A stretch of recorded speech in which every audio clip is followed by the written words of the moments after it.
Evening, everyone, and welcome to our 30th and Madison 30th Street Corridor planning meeting. This is our third installment of our meetings, our second virtual meeting that we're sharing with community. We're excited to be with you all here on Facebook and on YouTube Live. If you have this link, please share it with your friends, your family, your neighbors. We would love for you all to tune in while we are here live and ask us questions directly in the chat. As we go throughout this presentation with you all this evening, there's going to be a few questions that we ask of you all, and we encourage you all to really engage with us, to respond to those questions, to ask us questions, and provide feedback on what we're presenting out to you all this evening. So for those of you all that may not be familiar with Russell, A Place of Promise, we are a 501c3 community land trust focused on building Black wealth by generating investments without displacement in the Russell neighborhood of Louisville, Kentucky. So I am Cassandra Webb. I am one of the interim co-executive directors for Russell, A Place of Promise. My work focuses on the people side. And with us this evening are a few other team members from the RPOP side. I'm going to pass it to Teresa to introduce herself. Hi, everybody. I'm Teresa Zawacki. I'm the other interim co-executive director for Russell, A Place of Promise. Hello, everyone. I'm Vashti Proctor, and I support RPOP through community engagement. Welcome. Hello, everyone. Thank you all for joining us tonight. My name is Dr. Kamara Douglas. I have the pleasure of being a community outreach specialist with RPOP and also a former team member focusing on housing and community ownership. But it's my pleasure to be here tonight with you all. Great. So that's the RPOP team. Our assistant director of place, Kobe Bentley, couldn't join us this evening, but he is fully supporting this project as well, and excited to have him on the team. I will pass it to our partners, Perkins&Will, to introduce themselves. Good evening, everyone. My name is Sarah McCauley. I'm a senior urban designer with Perkins&Will in the Atlanta studio, and I've been the project manager from our side on this project. Our managing principal and landscape architecture practice leaders, Ann Stewart, has been heavily involved in this project and with RPOP for the last 7-8 years or so, but he also couldn't make it tonight. So you'll just be hearing from me from the Perkins&Will side tonight.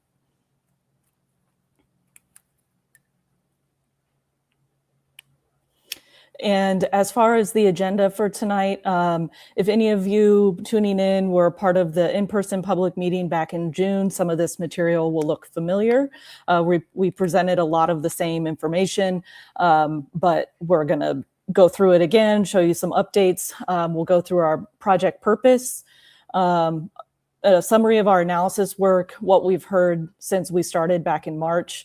We'll talk about design opportunities and concepts, describe our action plan and how things can get done, and then go into next steps. All right, everybody. So our project purpose, we are focused on a really specific part of the west end of Louisville, and it is outlined with that yellow box in the middle of this map. That is our study area. And it's the area that really centers around that orange box, which is the 30th and Madison Street site that RPOP is in the process of redeveloping.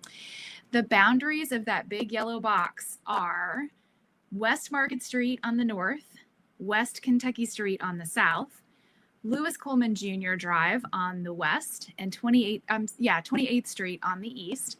And this just shows how much in the middle of everything this corridor really is. And we can go on the next slide and we can see all of the things that have happened in this corridor over the last 5 to 7 years. And it's a lot of things. All of those orange boxes that you see on that map represent new investment in this area. And it includes things like the Norton Healthcare Sports and Learning Center, an expansion of ElderServe, the creation of the Bezos Academy and the Eclipse Apartments, major investments in Elliott Park, Goodwill's Opportunity Campus, and the new investment that is planned for the NIA Center. So all told, there's just a lot of stuff happening in this area. And what we are interested in through this process is figuring out how to connect all of these dots so that this corridor feels like a cohesive whole with wayfinding and pedestrian amenities, street trees, lighting, benches, better sidewalks, traffic calming, and all the things that really represent the community investment in this area. So we can keep going. So our project purpose is really about three things. It's about improvements to the public space that complement all of those investments that I just showed you on the previous map. Second is to provide recommendations to make the crossings under the railroad and the I-264 viaducts safer, brighter, nicer spaces to be in. And number three, to develop design solutions and priorities that strengthen the investments that have been made in this corridor and that benefit Russell and other West End families and people who are spending time in this space. I think we might have one more slide before I stop talking. Yes, we do. So there are some themes that have really bubbled to the top in our conversations about this corridor. And as we look at the new investments that have been made in it, and those really big, strong themes are health and wellness and entrepreneurship. So when we think about the things that have happened in this corridor, it's about strengthening social ties, it's about active living and access to healthcare, small business development, workforce training, and things like that. And then there are two secondary themes, one being community and family. So this is sort of at the heart of everything that Russell, A Place of Promise is about, keeping residents in place. And then other things that really contribute to community and family are access to high quality green space and recreation. And this idea that the corridor and the things that are in the corridor should represent safety, inclusiveness, joy for families, and welcoming for folks. And then the secondary theme is arts and culture. So how do we weave in art and storytelling and local artists and events and storytelling opportunities into this corridor so that we're really speaking to the culture, the vibrancy, the history of this space in the neighborhood. And this is our project schedule. So we are at that Gold Star Us.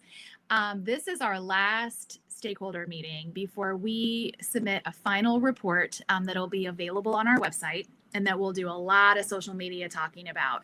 And so this is a chance for you to provide your feedback, your thoughts, your comments, so that those get incorporated into that final document. And I think I'm turning it back over to Sarah to talk about our analysis. All right, thank you. We can go to the next slide. So we went through a couple steps of analysis, the first of which was reviewing previous and ongoing planning that is relevant to the Russell neighborhood and this study area specifically. There's a brownfield study going on for Russell, and we've coordinated with that team a bit. We've looked at previous planning to see what's going on so that we weren't duplicating things that have already been planned. And some of the items like that are the two-way conversions that are underway on Muhammad Ali Boulevard and Chestnut River Park Drive, and the study going on to redesign Broadway, called Broadway All the Way. We've also done a series of maps at two different scales. And this is just a sampling of some of them, but all of them will be in that final report that Teresa mentioned. We looked at a broader scale for broader connectivity purposes, looking at bike networks, the streetscape projects, bus networks, things that we need to connect to within the Russell neighborhood. And then we also looked at demographic indicators to help us understand who maybe some of the vulnerable populations would be and may need more accommodations on sidewalks and other mobility networks. And then we also zoomed in to the study area scale to look at neighborhood-focused connectivity, land use, some of the zoning implications, investments that have occurred, tree canopy coverage, park access, susceptibility for potential redevelopment in the future, and a few other things. And then we've had a few meetings since March, and we can go to the next slide. I'll go through the overall themes that we've heard and talked about. We've had 3 stakeholder committee meetings. The first one took place in person in March of this year. We talked about the project themes that Teresa mentioned a few minutes ago, and how those can be represented in tangible design elements for the neighborhood. We talked through the analysis work in greater detail and refined that based off the conversation. And we went on a site walk to start identifying some of the key issues that arise as you're walking around the neighborhood. And then in May, we had taken all of that information and worked on some preliminary design concepts. And we reviewed that with the stakeholder committee before we came to the broader public in June. And then in June, we had on the same day, a 3rd stakeholder committee meeting and a public meeting to go through the design concepts, describe some of the analysis and get feedback on those so that we could refine and make edits before what we're presenting today. And so this morning we had a stakeholder meeting and we had really great feedback. We've started implementing that feedback already within the final report so that it's reflected. And then we have our meeting right now to get some more feedback and thoughts on design and the action plan. Some of what we heard at the public meeting back in June, the highest priorities for implementation are William Britt Park and the viaduct improvements, which we'll describe here in a few minutes. While overall the public art and design interventions on the viaducts, which are the overpasses, was appreciated, attendees emphasized that lighting was the most important thing to implement. Again, we'll go through this in a minute, but we have some recommendations for roundabouts at the interstate exit ramps from 264.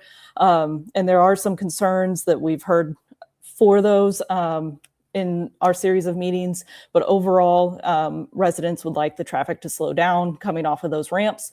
And so we want to make sure that that is documented for the future. And then for William Britt Park, attendees appreciated the shade trees and storytelling and seating. We had a life-size chessboard indicated on the plan that didn't receive positive feedback, so we've removed that and replaced that. Some other things that I just wanted to note that we've heard throughout the process is the need to consider long-term maintenance and cleanups for any of the projects before they're implemented, and making sure that there's a maintenance plan in place. We've also heard the need for making sidewalk repairs and making them ADA accessible, both at intersections and on the sidewalks themselves. And we've heard the need for lighting and more shade.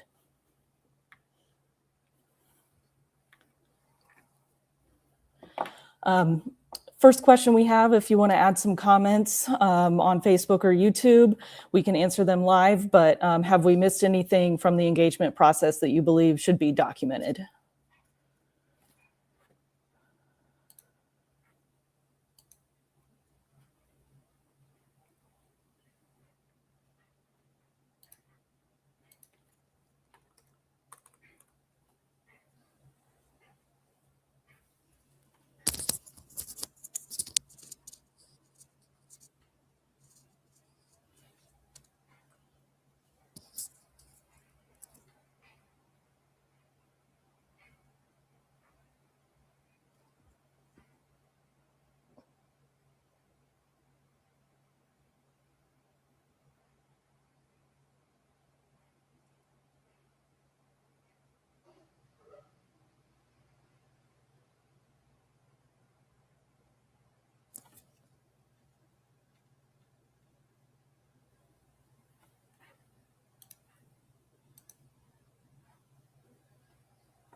Cassandra, you are muted.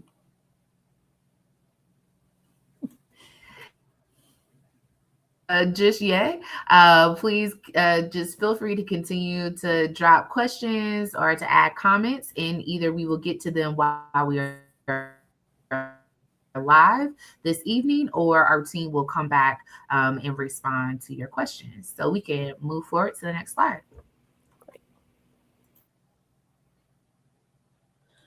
Okay, now we'll talk through some of the design opportunities that we've identified through this process.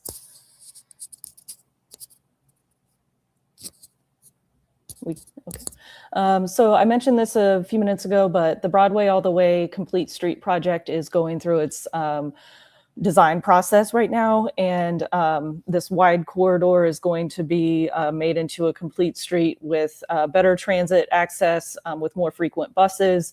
It'll have better bike lanes and wider sidewalks. And so when we were thinking through recommendations for this plan, we wanted to make sure that anything that intersected with this corridor or came to this street could work within that design work. Next slide. We looked at design opportunities on streets, the viaducts at William Britt Park, and at the interstate exits from 264. Those are the main categories that we focused on. And then within that, we also wanted to think about what are low barrier, low cost recommendations that we can make so that the changes can happen sooner. We know that resources and staff capacity can be tight at the municipal level. So we wanted to think about things that make a big difference, but maybe don't require long timelines and huge cost.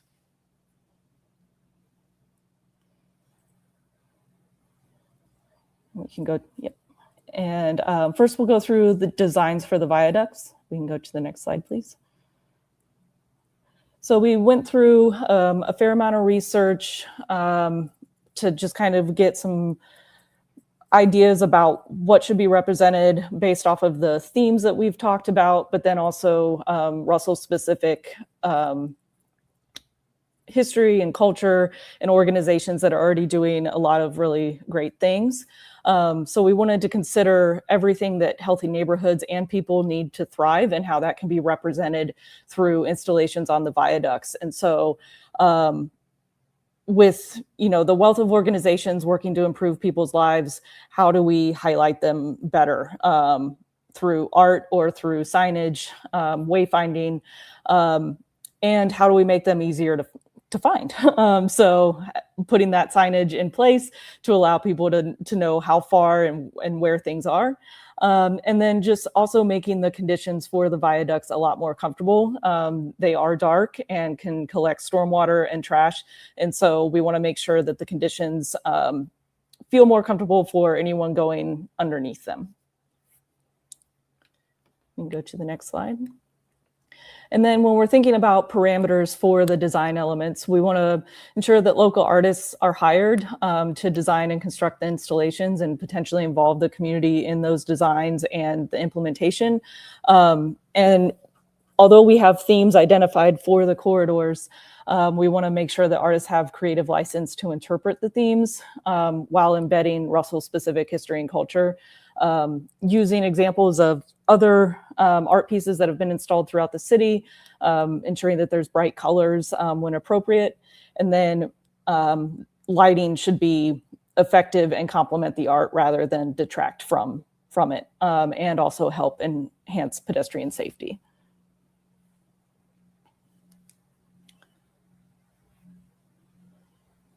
We can move to the next slide, please. So we have a series of 3 themes across the corridors to hit 6 viaducts, 3 of which are under the railroad viaduct, and then 3 are under the interstate viaducts. On Madison Street, looking at health and wellness. For Muhammad Ali, looking at sports and recreation, and then for River Park Drive, entrepreneurship. And some of those things do kind of overlap when you think about the ideas in a broad sense. And so there could be elements of each within any kind of art installation, but we just wanted to provide some framework for what the future installations could look like. So this is the Madison Street Rail Viaduct as it is today. As you can see and are probably familiar with, it feels dark, the sidewalks are narrow, and doesn't feel super friendly for pedestrians and anyone going underneath it. And this one is an example of what it could look like in the future once art or other things are installed. Ideally, we would have some kind of gateway signage that has some kind of slogan or something that represents Russell on the gateway on the top of the viaduct. We would like to narrow the traffic lanes a bit. There's currently not much striping to indicate, lane widths or anything like that. So bringing that in with paint that could expand from the walls onto the sidewalk and then out into the road to narrow the lanes and ideally slow down traffic. And then to make that space usable, provide a barrier or a buffer with some planters along the street so that people feel safer on that wider corridor. I would like to note that the existing curbs would remain in place under this concept, but if future ideas come through and a larger streetscape project is underway or undertaken, the curbs could move and the sidewalk could be widened.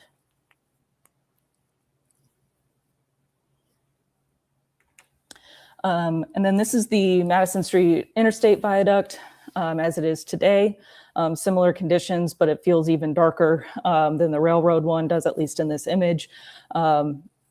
And we can look at the after.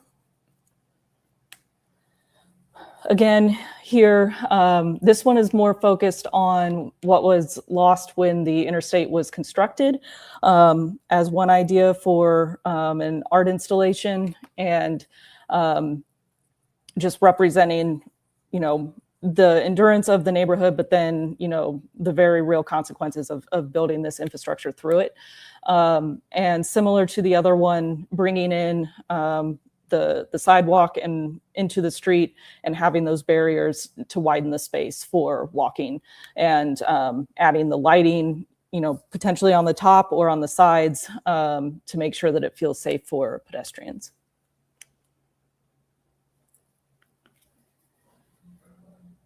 Do you have any thoughts on the concepts for the viaduct improvements? And I think we've gotten some comments coming in. Yes, we've had a couple of different comments coming in on Facebook. We had one individual, Mr. Thomas Williams, that stated earlier that he thanked that we had covered everything. And then we recently had another comment that was made on Facebook by Jack May.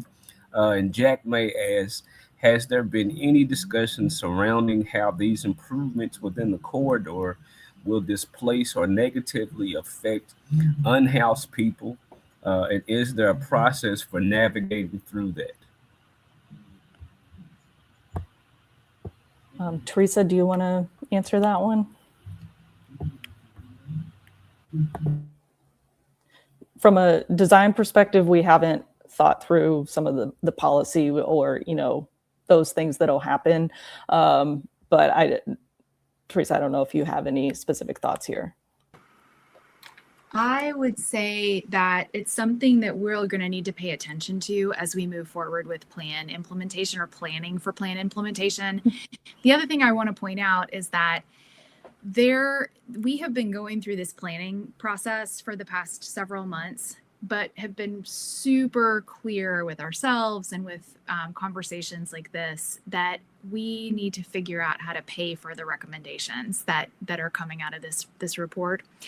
And that the recommendations that we will see are going to be pretty high level. So there's so much more work that needs to be done to get into the details on execution, to get into the details on how to fund things and who needs to be in the driver's seat for implementation. And there are going to be a lot of very good questions that need to get asked and answered as we move through this process. And I think this question is a really good example of that. something that we know we need to pay attention to, and we know we need to consider as we move forward.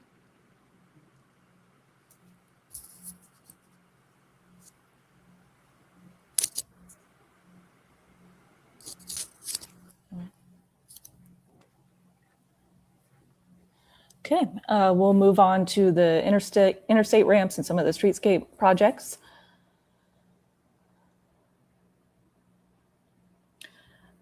Okay, so we see that there's an opportunity to transform the highway ramps into a better situation for the neighborhood environment that they dump traffic into. We've heard that there's a lot of high-speed traffic coming off of these ramps, and then they're going directly onto residential streets, and not necessarily slowing down. And so the goal here was to find ways to slow down that traffic and make 33rd Street and 32nd Street, which are neighborhood streets, but also serve as the ramps on and off the interstate, feel more like neighborhood streets. So we're showing here roundabouts at the off-ramps on Muhammad Ali and River Park Drive. They would be one-lane roundabouts coming on to the two-way streets. They would effectively slow down traffic as people are coming off of the ramps, and then move on to the neighborhood streets. 33rd and 32nd would be narrowed to one lane, with the addition of on-street parking that's formalized on 32nd Street, and then painted curb extensions on 33rd Street to narrow that down. In the long term, if this type of project is undertaken, there could be more permanent interventions that are made through moving curbs and adding trees and things like that. But I will note that the whole purpose of showing this as a design concept is not necessarily to say that roundabouts are the final answer. It's more about saying slowing down the traffic and making the streets feel more like neighborhood streets is important to the community. And this is one way it could happen, but there's a lot of work that needs to be done with KYTC and the city and things like that to find the ideal solution. We can go to the next slide. We did want to point out some of the benefits of roundabouts in that there are fewer conflict points for crashes, and there's a forced slower entry speed. A stop sign, ideally people stop at them, but when there's wide turning radiuses coming off the ramp, a lot of times people will just take that radius and keep going and continue their fast speed. But a roundabout with that infrastructure in the middle forces the slowdown. There's slower or shorter crossing distances for pedestrians, and less chance for cars to stop in the crosswalks. And then with the reduced stop and go nature of the intersections, there may be less aggressive driving that occurs at these intersections.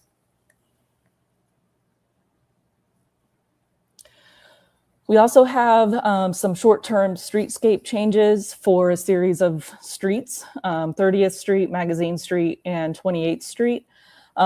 We also had others for well, the example on the right is basically showing a summary of what some of those are, but we have street sections for each of those individual streets that show the true condition. But for all of them, there's generally a wide pavement area where cars can drive between the curbs that is not marked with any kind of striping. So it's pretty wide lanes of 17 to 18 feet each, which is even wider than interstate lanes.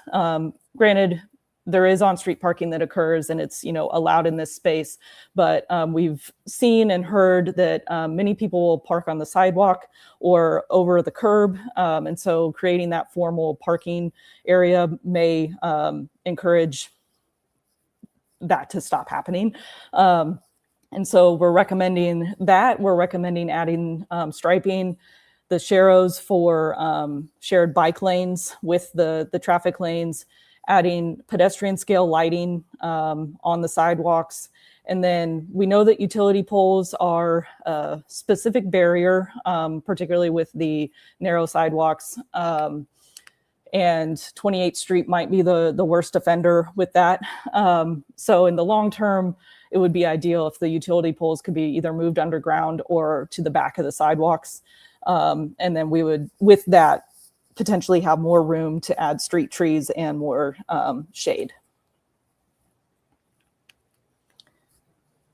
Long-term streetscape improvements in this area, we looked at the potential to remove a parking lane and extend the curb into the street a bit more to narrow the vehicle space, and then create a 12-foot wide shared use path and a 6-foot wide planting area that can have more street trees and the pedestrian lighting. And these treatments could be done on any of the streets. It's just a matter of the level of investment that is possible with, resources and funding available. The 28th and Broadway intersection, and we learned today that this is not 28th Street shown in the picture, but the idea is to leverage the future Broadway Complete Street project to enhance the safety at the intersection, but there's also short-term changes that can be made because that is in the planning and design process, so it'll take a while for implementation. So there are short-term things to improve safety for pedestrians, drivers, and cyclists. You can make a no turn on red. There can be a left turn protected signal phase. There can be leading pedestrian intervals, which means that the pedestrian signal would come on first before the green light for cars moving in the same direction, so that pedestrians can get out in the middle of the crosswalk and be visible, which reduces cars coming into the crosswalk and hitting them, and then making those crosswalks high visibility so that drivers are expecting people to be in those crosswalks. Are there any thoughts on the street improvements and interstate changes?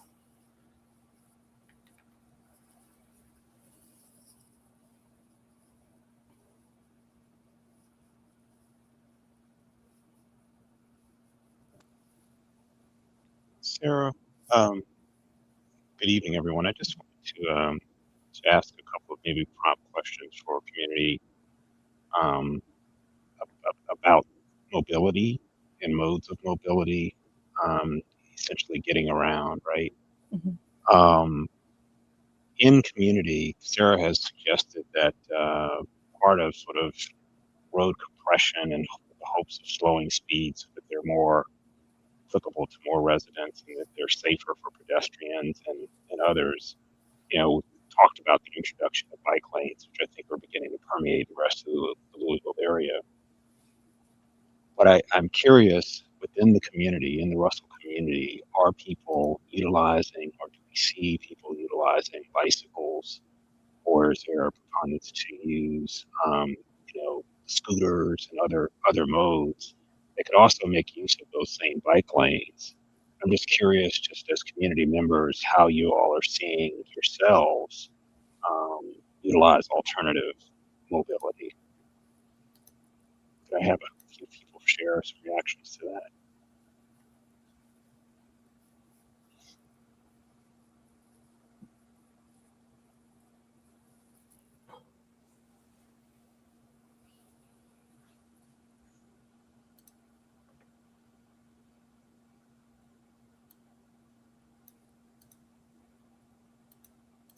Right. We have a comment from Mr. Frank McNeil. Mr. Frank McNeil suggests there should be some bike traffic, or that there is some bike traffic, but there's not a lot of it that he actually sees or the individuals are utilizing throughout the community. Okay. Are people using scooters, Doc? You do see some of that. It's more so in the youth, as they're using the various scooters you can get from, say, downtown, the electrical scooters. Mm-hmm. So you do see some of that. That's kind of picked up a little bit throughout all neighborhoods, though, especially with the introduction of the ones that they have. You can actually sit on the ride as well, too. Right. So it's a curiosity because there's a fair amount of investment when we make these transitions, and I think to the degree that community owns its community, being able to hear the kinds of feedback, even though some things work for certain communities, other things may be more desirable. And so I think it would be good for this design group to hear what some of the priorities are, or if you had other modes of getting around that were safe, whether those cycles and scooters would be implemented more, given safety, given alternatives to combustion vehicles. So bear that in mind, and certainly I'm sure the team would love to hear comments after the presentation as you think about that. Thanks. Yeah, I would like to add to that. I would just to Dr. Douglas's point. There's definitely a lot of scooters being used here in the city. You can use a scooter up until 1 a.m. Mm-hmm. It's cheaper as far as it's more accessible. It's, as far as cost goes, and you can, it's a straight path to downtown. Yeah. But also we see a lot of electric wheelchairs. Because of the sidewalks not always being the most flat surface, a lot of times the road is. Right. So just amongst our elders, see a lot of those also just having to resort to the main roads in order to just have more accessibility in the neighborhood. Yeah. That's a great comment. Instead of seeing our elders out in the in the lanes, it would be great to have a sanctioned area. It would also be great for cities to maintain the sidewalk, but that's a longer discussion. But that's a great comment. Yeah, and also skateboards as well. I mean, those are still. Louisville has one of the most solid skate parks in like downtown Louisville. So we see a lot of skateboarders just around the Russell neighborhood as well. Right. And then lastly, I also see a lot of the electric bikes. Those are like, to me, like, I mean, we had like the little like metal where you had to push, you had the bike, the brake was right there on the back wheel. But now mainly amongst youth and like young adults, electric bicycles, they don't take gas, you just charge them. So seeing a lot of that too, I think would be good to have some designated spots because they go a little bit faster than regular bikes, but they're also way more popular amongst our young people. You just made an important distinction. We don't want to be run over by those who can run at 35 miles an hour when we're struggling to hit 15. Okay, right. That's key. That is key. So I think this is a great question. I appreciate the responses, but I think it also is maybe cluing to us that if, say, the leaf ideas are going to be working and that we think people will make greater use of those and other modes, that having designated spaces where those can be picked up conveniently by community members may also want to be incorporated into the cross section of our walkways and so forth, so that it feels organized. Those are at convenient places where people know to seek them out, those sorts of things. So I think this is great feedback.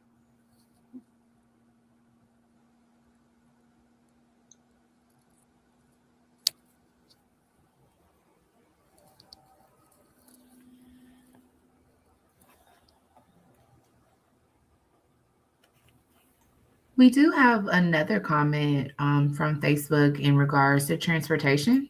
Mr. Frank added that on occasion, scooters, also folks in motorized wheelchairs tend to use streets, probably due to condition of sidewalks. Absolutely. And incidentally, Louisville is not the only victim to that. That's happening a lot in cities. I've had to often assist, elders in my former neighborhood to get out of harm's way because they have, the lovely looking brick pavers in those communities, and they're just not navigable from all of the residents of the senior center. It's just deplorable. So great comment.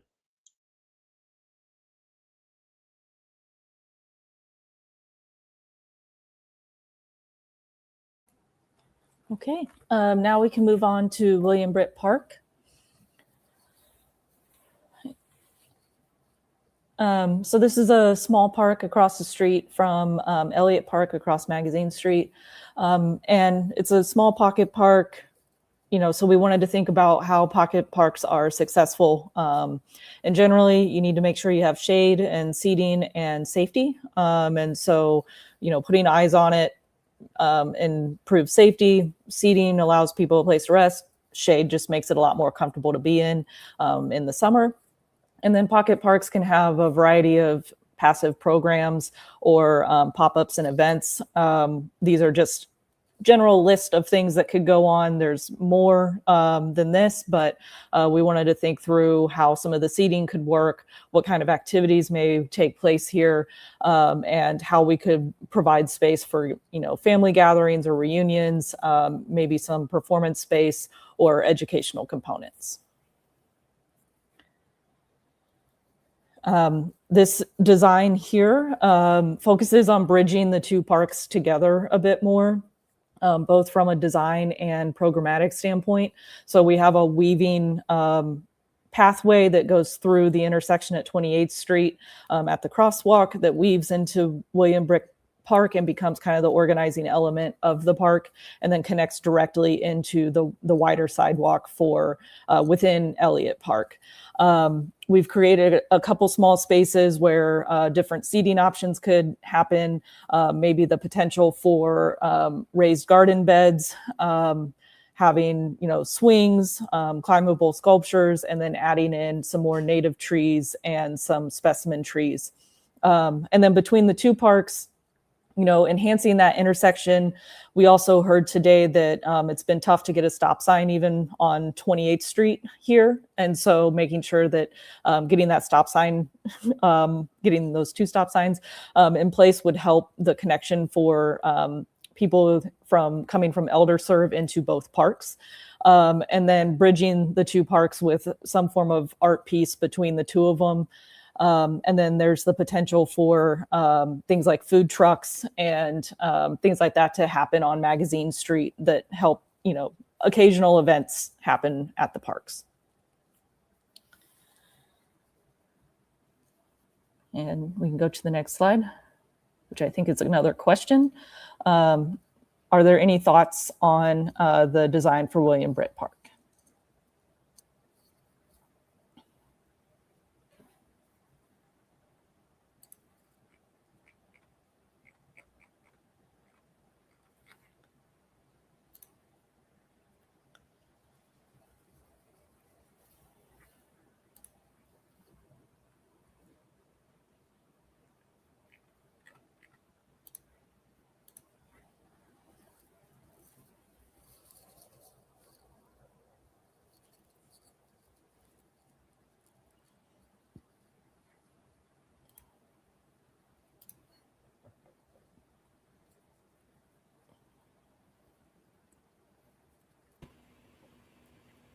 We don't have any thoughts now.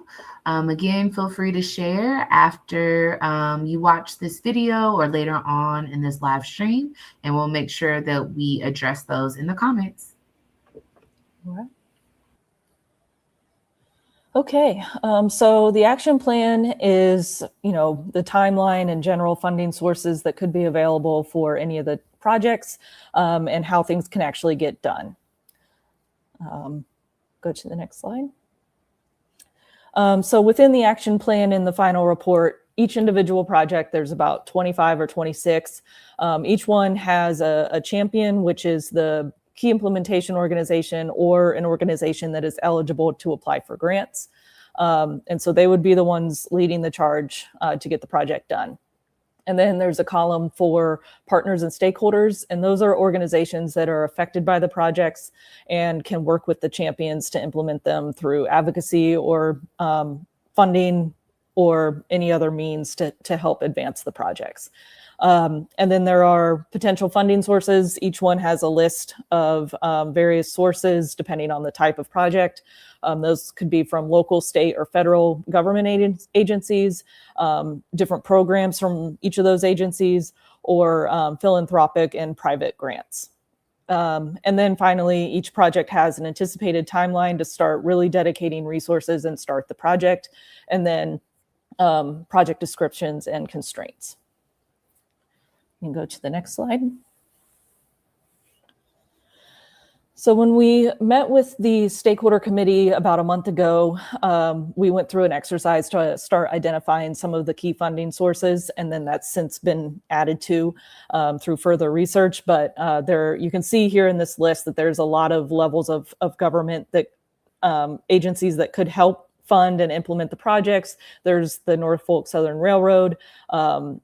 There's federal, state, and private grant sources. Organizations like Trust for Public Land and Project for Public Spaces have different programs and also staff assistance for some of these types of projects. Businesses and organizations with a presence in the corridor may be invested and want to help, and then local philanthropic organizations. So we've broken down the projects into 4 buckets of implementation timelines. The immediate term projects are low-cost projects with high impact. Ideally, we would start these projects with significant dedicated resources in the next 1 to 2 years. So we're looking at improving the streetscapes on 30th Street, Magazine, and 28th Street to connect from Market to Broadway. And then we would improve the intersection with those short-term recommendations at 28th and Broadway. We could make the viaduct improvements on Market Street at the railroad and interstate viaducts for the art installations. There could be coordinated programming at William Britt Park and Elliott Park. And then there's one policy thing we haven't talked about in detail tonight, but it's within the final report, but advocating for middle or neighborhood housing on single family zoned properties as the Louisville Metro government works through the land development code update. In terms of short-term projects, these would begin in the next 3 to 5 years, and those could be viaduct improvements on Muhammad Ali, making all-way stops at the intersections near the interstate. We could establish a program to encourage inclusive access to daily needs like the grocery store, pharmacy, different places, you know, caregivers and women need to go on their day-to-day to make their trips faster. And then putting that on-street art piece between Elliott and William Britt Parks. For the medium-term projects, these would be started in the next 6 to 8 years. So that could be design and rebuild William Britt Park, improve streetscapes on other corridors throughout the neighborhood, and then viaduct improvements on River Park Drive. And then finally, long-term projects could maybe get started in the next 8 years. And these are mainly focused around the interstate, just given the level of coordination required with KYTC, the city, the design required. But as I mentioned earlier, the purpose of including this in the study is to say that this slowing down the traffic and making those streets feel like neighborhood streets is important. So our question here is how you feel about the projects listed as immediate term projects. So starting in the next 1 to 2 years, which are the priority projects listed in the action plan. And if we want to go back to that slide, it might help jog people's memories.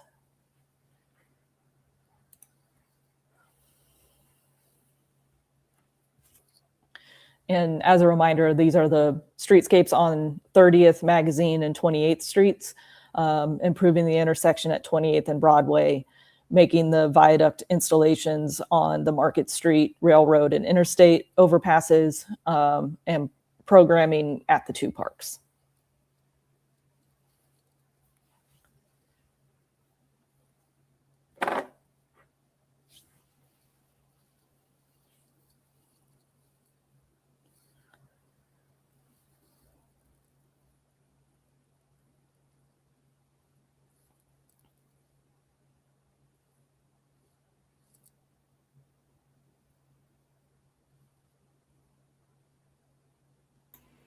Sarah, can you speak to the feedback that we received from some of the stakeholders when we asked this question earlier?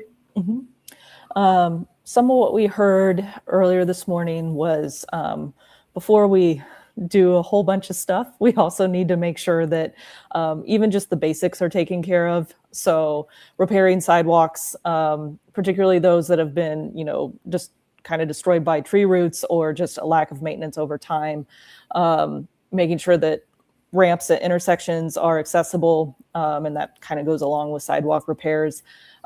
Ensuring that there's a regular cleanup and maintenance schedule for the alleys, particularly because many people walk through the alleys instead of using some of the sidewalks.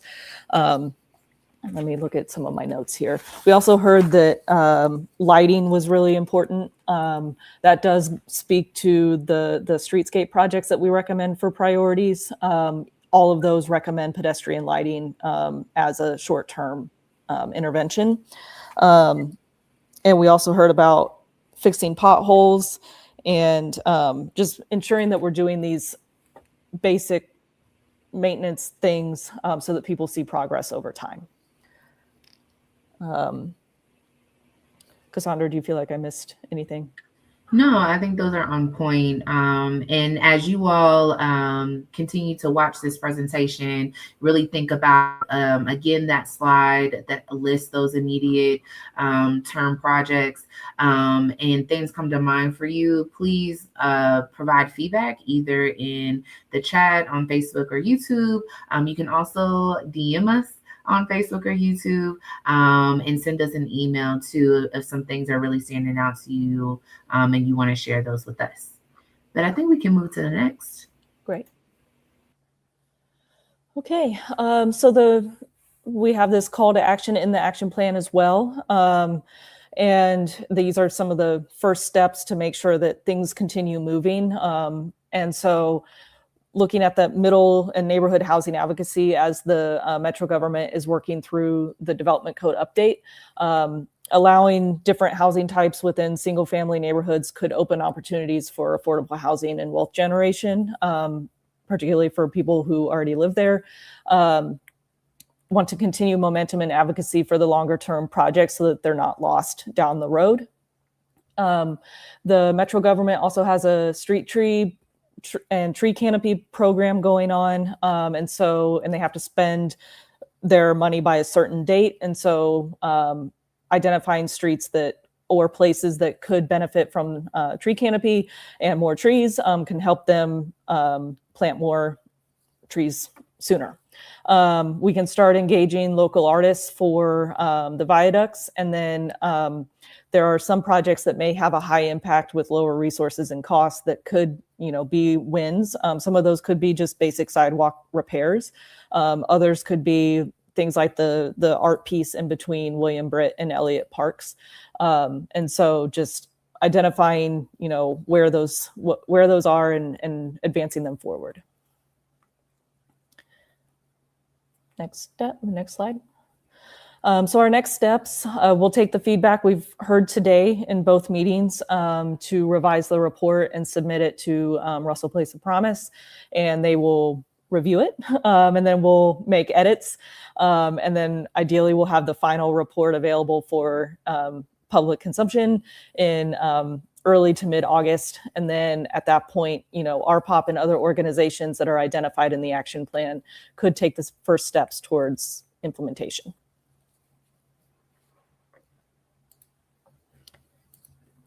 And that's all we had. Teresa, I saw you came back, so. I did, I came back. I think what I'm doing is just thanking everyone for being part of this conversation, and inviting Kamara to share any additional feedback that we might have gotten from the chats while we were wrapping up. Yes, so we did get a little bit of feedback, but it was kind of more so related to the individual issues of personal transportation throughout the neighborhood. This one found us via YouTube Dunlap, and they said that they've seen many people in wheelchairs and motorized wheelchairs who use the street instead of the sidewalks for obvious reasons. Also, too, they stated that this can be said also too for baby strollers. You do see a lot of those individuals, especially if they are maneuvering through the neighborhood, do that if they do not have access to a car. You do see a lot of individuals, of course, walking through the neighborhood, and generally, even in the summertime, there'll be a lot of individuals that are out with baby strollers and so forth, moving along. And then we also had another comment uh, that was based upon some of the feedback that we got by Vashti, and this is from Missouri, and she was just saying that it was great feedback they were actually getting. Um, for myself, though, just to add a little bit more to the conversation, I'm in complete agreement to what you were just stating as far as the ways in which we can actually start these various calls to action now, engaging in the artists to get them prepared, and also to already like the idea of the short term, with the high priority win as well too, though. There's even something as simple as actually getting somebody to do some public art in the meantime, as we are going through these steps, can change out the way in which a whole block may feel about their neighborhood. So I think that those call to action steps would be very interesting and something that will actually get the community prepared for what is to come. Definitely. Thank you, Kamara. That was great. I think we've just posted in the YouTube and the Facebook to see if anybody else has questions or feedback. And while those comments may be coming in, I just want to take a moment to thank our partners at Perkins&Will, especially Sarah, who has done the lion's share of the work to plan for these community meetings and to compile all the feedback. And the work that she's doing to put the final report together. It has not gone unnoticed, the amount of time that you've spent on this. And Malcolm, I also really appreciate you taking the time out of your schedule to be with us tonight. It's always great to have you in the room. I want to just also say that one of the reasons that we have appreciated our partnership with Perkins&Will is that the level of thoughtfulness and care that you guys bring to these conversations is just really unmatched. And we cannot tell you how much we appreciate it. So I just wanted to say that while we had this time together tonight. Thank you. Are there any other questions or feedback in the comments before we wrap up our time together?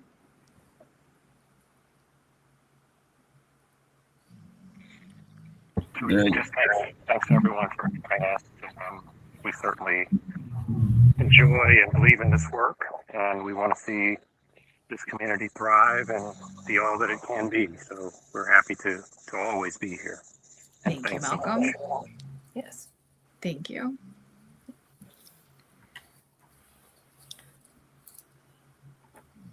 Anything left in the comments? No, there are no new comments or nothing that we did not get a chance to speak on. Awesome. But from the feedback that we got, it seems that most importantly, individuals are concerned as far as the actual movement through the neighborhood. That seems to be one of the biggest concerns, at least from tonight.